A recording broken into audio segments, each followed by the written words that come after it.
20 సంవత్సరాలు అప్పుడు అనుకుంటారంట అందరూ కూడా, వాళ్ళు అందరూ వరి ఏంటంటే అందరూ నన్నే పట్టించుకుంటారు అని అనుకుంటారంట. 20 సంవత్సరాలు ఉన్న వాళ్ళందరూ కూడా ప్రతి ఒక్కరికి నా జీవితంలో ఏం కావాలా, నా జీవితంలో ఏం జరుగుతుందో తెలియాలి. ఏమా ఎగ్జామ్లు రాసావా, చదివావా, పాస్ అయ్యావా, ఇంకేంటి ఉద్యోగం వచ్చిందా, పెళ్ళి ఎప్పుడు, పిల్లలు ఎప్పుడు. 20 సంవత్సరాలు 30 సంవత్సరాలు అనుకుంటారంట ప్రతి ఒక్కరికి నా జీవితమే కావాలి. 40 సంవత్సరాలు వచ్చేటప్పటికి వాళ్ళకి అందరి విషయాలు కావాలి. 60 సంవత్సరాలు వచ్చేటప్పటికి వాళ్ళని ఎవరు పట్టించుకోరు. పాపం ఎవరు పట్టించుకోవట్లేదు అనేది చెంత అది. సో సమయం మన చేతుల్లో లేదు, కాలం మన చేతుల్లో లేదు. మనం బ్రతికినంత కాలం కూడా మనం సంతోషంగా జీవించాలి, దేవునికి మహిమకరంగా మనం జీవించాలి.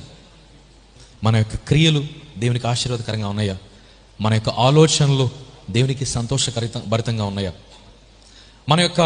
మన యొక్క క్యారెక్టర్ దేవునికి ప్రీతికరంగా ఉందా, ఒక సాక్ష్యంగా నిలబడతా ఉందా. ఈ రోజున